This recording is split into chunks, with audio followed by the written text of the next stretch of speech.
What's going on, guys? Logan JYA here. We've got yet another exclusive interview and deck profile with friend of the channel, the man, the myth, the legend. You know him, you love him, our friend, Miles. Now listen here. You already see the list. You see the gentleman himself, but don't put the pitchforks down for a second here. He may be playing a dirty degenerate shifter deck, but he was performing in not one, but two different YCSs. He's going to tell us a little bit about playing in the modern TCG in 2025 with what's arguably a relatively underdog deck compared to the rest of the meta. Would you say that's fair to say? I think it's fair to say. I think Malice's status is like a tier 0, tier 1, meta threat is kind of over, but I'd say it's like on the outside looking in, but it's quite strong, obviously, in my opinion. So. Well, listen, not that we don't care about your opinion, but tell us about the results here. What were you doing with this deck at two different YCSs?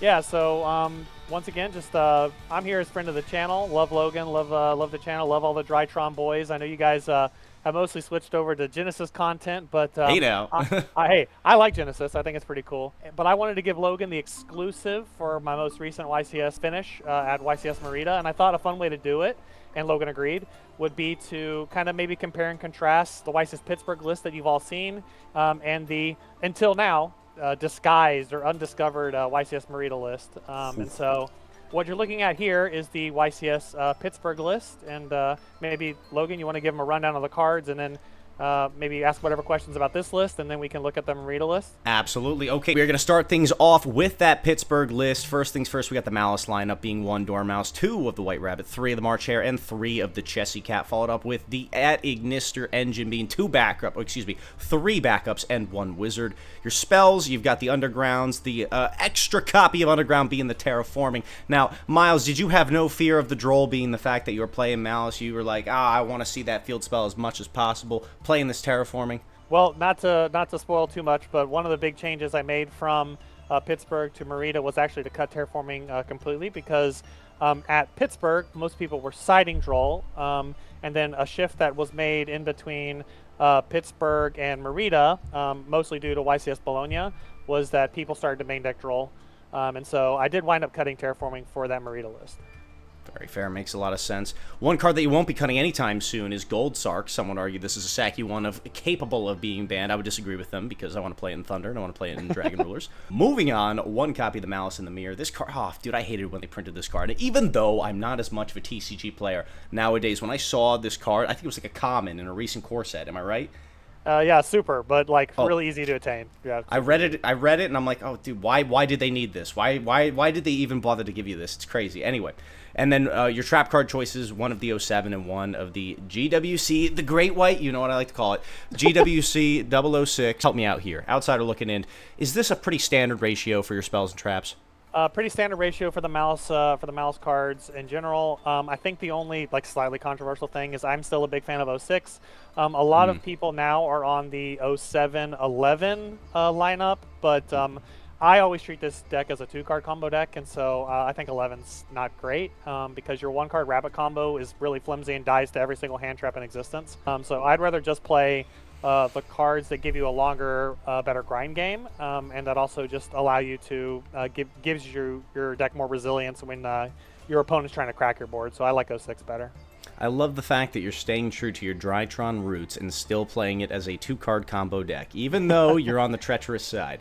I'm going to give you a pass. And the only reason why I bring that up right now is because the next card that we're looking at here is the nasty Dimensional Shifter, the dirty one of, hey, listen, I'm not even going to ask anything about this. It makes sense. You're playing a deck like this. Why would you not throw in that sack you one of? But then we've got triple Fua, triple Ash. No surprises there. 2 copies of Bell. We'll get back to you. The full Bestial Brigade, which I think anybody who is at least played against Malice knows. This is serving double duty as triggering your engine and just being busted hand traps. Additional non-engine choices to allure for that draw power. 1 sacked by the grave. You know it. You love it. Triple of the Super Poly is a powerful board breaker. Again, we'll get back to that. And then finally, triple copies of the Dominus Impulse. Not one I think we need to spend time on. Any deck that can play it should play it. Solemn Warning from the hand, quite good. But I will say this real quick, Logan, not to mess up your flow here, but one of the reasons why I kind of picked Malice and I've stuck with Malice so long is actually Impulse makes that a really easy decision for me. The card quality of Impulse is so insanely high that that it makes me want to keep playing Malice. Like the fact that it's an Impulse deck is very attractive. So No, definitely. I mean, this card, would you agree? It is just solemn from hand, solemn warning. it's broken. Dude, I 100% in agreement. But another card that you actually seem to really like, and I know we'll see when we look at the other list, that being the Ghost Bell. How do you feel about this as a main deck tantrum? This is kind of your two areas of flex points, I believe. We're going to start with the Bell, and then we're going to come back to the next one. Yeah, so Bell right now is a very, very strong card in the format. When me and my main deck building partner, Bryce, were building this deck, we kind of had this like 2-slot little wiggle room spot, and we weren't sure exactly what we wanted it to be. We went back and forth on like a 3rd alert for this tournament, a 4th Bisteel. There were a lot of good options. We wound up settling on Bell after just like, I think it was him who was like, hey, well, what about Bell right here? And I was like, I like Bell. I was like, but you know, how applicable is it in the format? So we started going down the list of all the things it hits, and it just hits every single thing. Like Yummy Tag Out, Yummy Surprise, all the Murakumo guys, Habakiris, Mitsurugis. Yeah, you hits them all. Hits a ton of spells, hits a ton of traps, hits the mirror, it hits everything. So like just the versatility of this card has been proven to be extremely strong. And so you'll see also another change in the Merida list was we actually upped the count of Bell. Moving on to another non-engine choice here, we've got the Super Poly. Tell me, how is this performing for you? So I think Super Poly is a really insane card in Malice, particularly because number one, it puts a body on the board. So a problem that Malice has to solve is, you know, to borrow from a Netflix series, the 3-body problem. Once you get the 3 bodies, you can start comboing. Well, Super Poly is a card that breaks the board and puts a body on. Also, my targets are really broken. So, like, if I link summon using Garura, I can chain block my Red Ransom. If I'm playing against Yummy, Mud Dragon is just an FTK. Their deck does nothing anymore. So they can't book a moon your Malice cards. They can't target them with the field spell.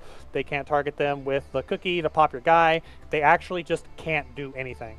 I played against a Yummy guy, maybe I think it was round 9 or 8 at Merida, and wound up just making Mud Dragon, and he just tagged everything out, flipped everything. I was like, cool, man, cool.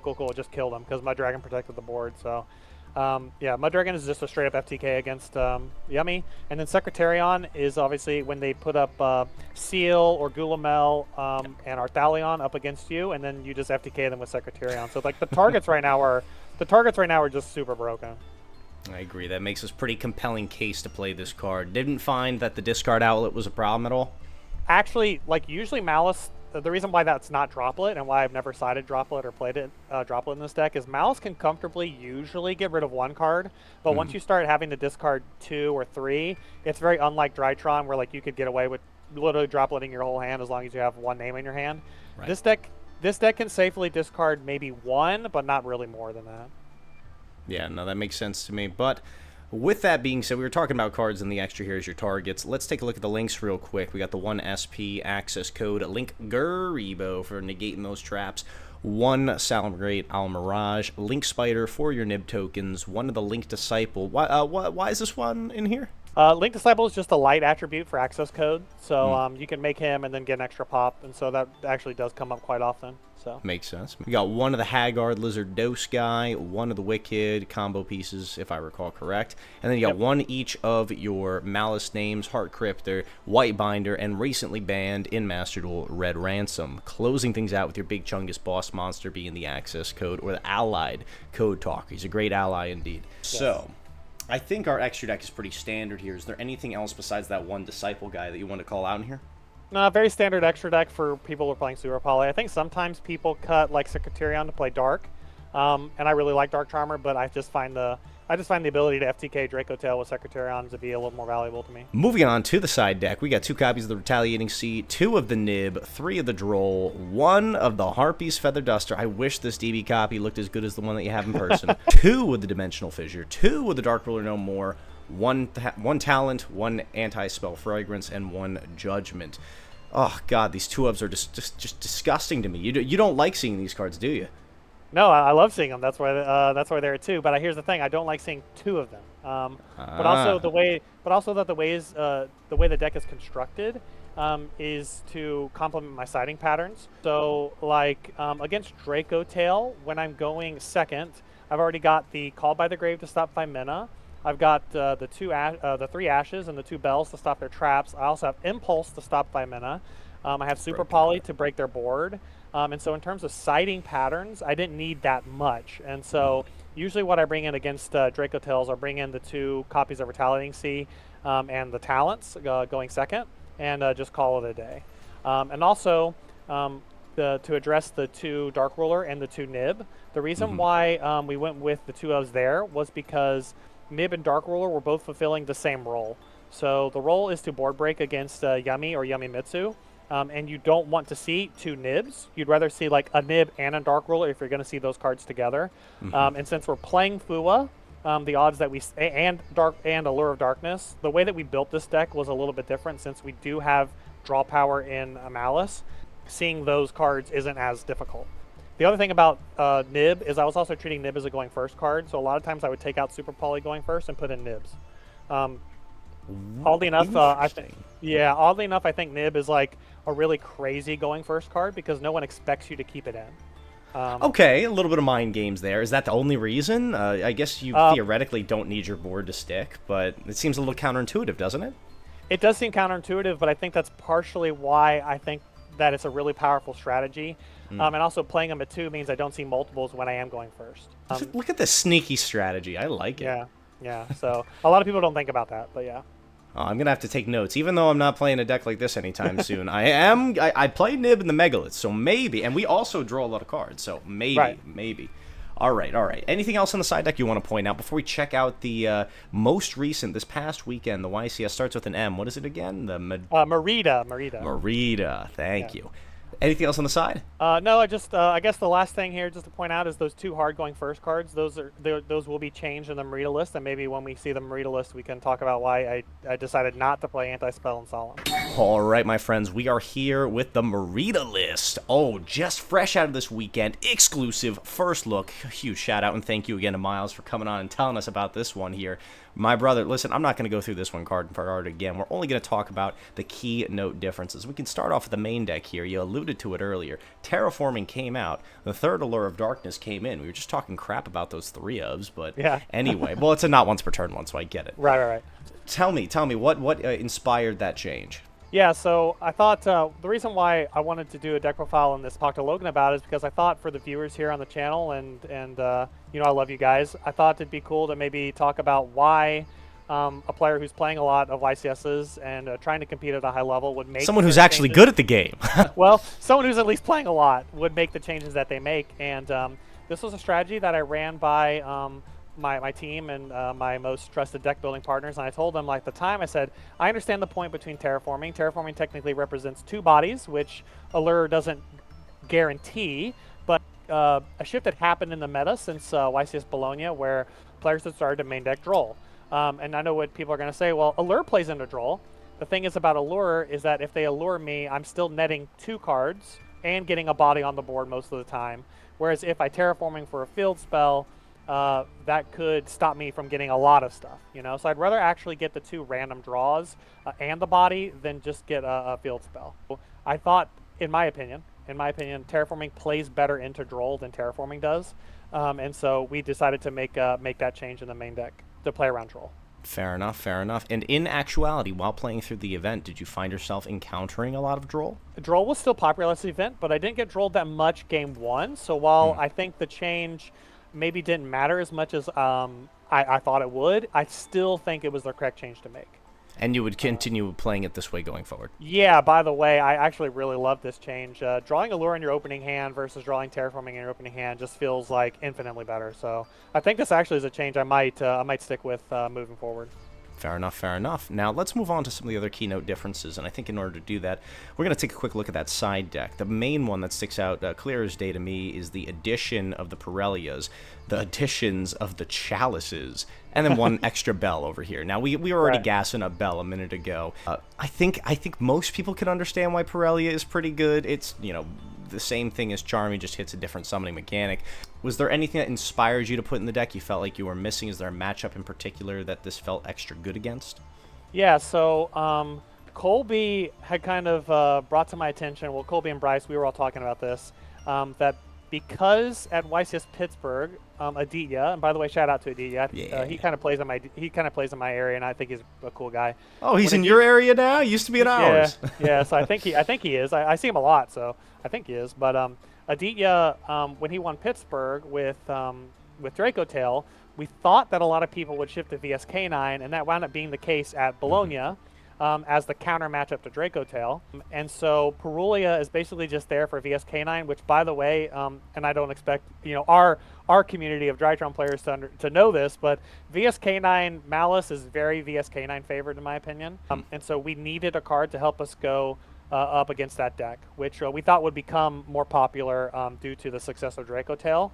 And it was a fairly successful deck there at Merida. So Perulia wound up being that card that fit that bill really well. I would be remiss to not give credit where credit is due. Oh. I was in between like running weird ratios of Charmies, like 3 Perulia or not Perulia at all, or Meows or whatever. And I did have a discussion with my friend named James, and James Conacher wound up settling me on the 3 Perulia, so shout out to him. Yeah, But no, I was just going to say, quick shout out to James, 1,000%. Yeah. But, dude, I can't wait any longer. You got to tell me, what the hell are we playing Chalice? Maybe this is just me. I'm out of the scene a little bit. This could be the modern everyday 3 of Staple, but I don't think so. What's the inspiration?